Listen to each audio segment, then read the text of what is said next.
So I've been listening to something recently that's caught my ears, and I just wanted to talk about it because it's really like the best record or album experience that I've gotten this year and in like a long time. Um, Panda Bear released this record called Person Pitch.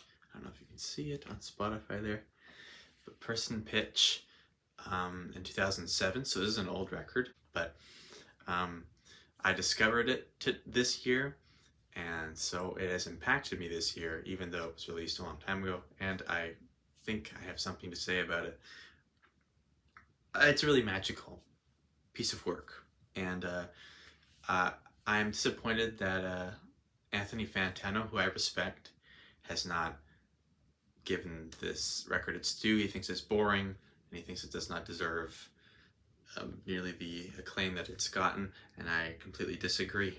Almost, to me, the whole album sounds like it's coming out of speakers in like a wave pool, like an indoor pool area with like the big slides and everything. It just sounds like it's playing out of those speakers constantly, which is really cool. And it makes sense because the cover is them all in the pool, all the people, things, and characters. One thing you'll notice in this record is the percussion is so echoey and so high frequency, and there's no bass, there's no kick, there's the groove. I wouldn't say there's no groove, but the groove is like as if every snare is like a puddle. It's like you're hitting a puddle. Almost the entire bed of the harmony, the instrumentals, the backing vocals, the drums, everything is samples, which is quite interesting because even in hip hop you'll like make the drum beat or you'll edit it and stuff, and this definitely has a lot of that editing, of course, but the entire bed of the record, and by bed I mean foundation, sort of just the backing track, is all sampled, which is amazing to me, and it comes from so many different sources. It starts off with something called Comfy and Nautica,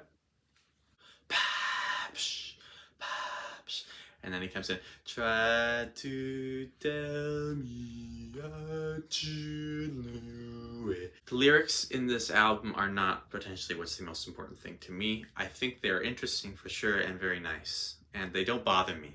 When lyrics bother me, that's when I get taken out of the experience. Of course, very echoey and very far away. And that's why it doesn't kind of work in a car. I've tried playing it in cars and it doesn't fill it out. You need to just have it envelop you. Wave pool doesn't work for car. That song propels along, repeats this sort of format twice, and the other samples other than the is like wave sounds or like wind sounds that come by. Why does Comfy and Nautica end with that ominous bass note? I'm not sure, but that's the magic of music. It just feels right. Take Pills is next, and Take Pills has more of a definite Renaissance vibe. And that's like cut in two halves. So the second half, well, the first half is boom, also a very cool rhythmic sample at the beginning, which switches to a boom, which has more of a, I don't know, a world music feeling, maybe an African style, and probably the centerpiece in the magnum opus of this record is Bros, which is very long. There's two quite long songs in this. Almost like, they're not really suites because they just are like jams. I would consider them jams, sort of like how Can would make a jam song that's like 22 minutes. These aren't that long, but Bros starts, it does sort of a two halves thing as well, which is connected to Good Girl and Carrots as well. They do a two half thing, which I guess comes from the Take Pills thing. So he's probably taking the two halves format throughout this, probably making it in sequence. That's one of my theories. Bros is one that has the one chord, which is, I mean, the other ones have a few chords, and I mean, in the vocal at least. But this one is just the drone, and it's so exciting to me. There's some parts to this album I think some people wouldn't like because how repetitive the vocal melody gets and how it just keeps holding that one note. But that's part of Animal Collective and Panda Bear's style, is that almost an intentional monotony, I would call it, which is supposed to like be psychedelic. It's supposed to put your head under the water. You're supposed to succumb to it. You're not supposed to be constantly thinking the whole time, which is a different perspective for me as well, as a constantly thinking classical. Oh, where's this theme coming in? When's this coming in? No, no, no. You have to let this music flow over you. And Bros has a second half that's much weirder. Has like these. It's a masterpiece, masterwork. Anyways, the probably I mean I did say Bros was the centerpiece of the album, but I think I'm Not is the true golden song on this. And this one has a little bit of a beat to it, but it just kind of goes out. So every time he says, I'm not, I'm not, those come in, the kick, and like some sort of like, I don't know, jangly, maybe a tambourine, something like that. That's the essence of that. And the Renaissance piece, I can't remember exactly which one it is, but that's an amazing sample. I mean, like it goes reverse and in and out, and mixed in with Panda's vocals, that cascading vocals, and it's a little sad and a little sweet and a little it took me aback right away when I listened to it. I was like, that's it, I like that one. Then next comes Good Girl and Carrots, and initially I didn't really connect to this one.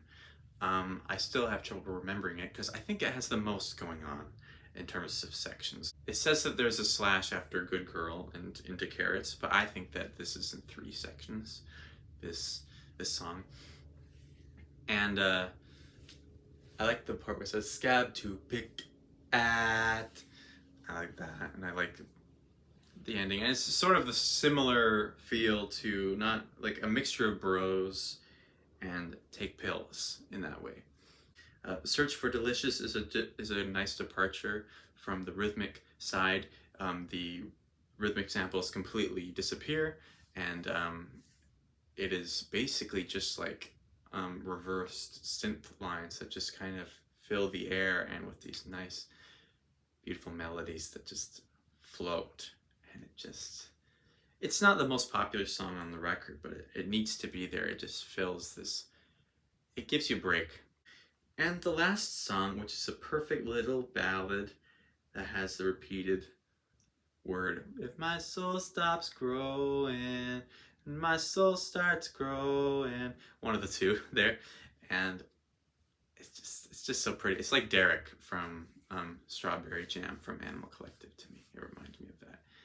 It's almost like ambient, but it's more in that psychedelic aspect, so you're like experiencing an awakening. It's more sublime than it is, as I'm learning in my philosophy class, it's more sublime than beautiful. It's more your brain is being used. To summarize my thoughts on this record, it's made a big impact on me because I just feel that as an album, it works in a way that no other music has worked for me. When I listen to some dance pop record on the bus, I'm not transported. I'm not like I'm in a dance hall. I'm not actually experiencing like being underwater. I'm not actually experiencing the world in a different way like I am when listening to this. And that's what I want. When I'm making music, what I want is to be transported. I want that world. I want the depth of the experience there. And that might be a little corny, but this album does that for me in ways I can't describe. And if you don't really get this record, I just say give it time, and maybe you'll discover something.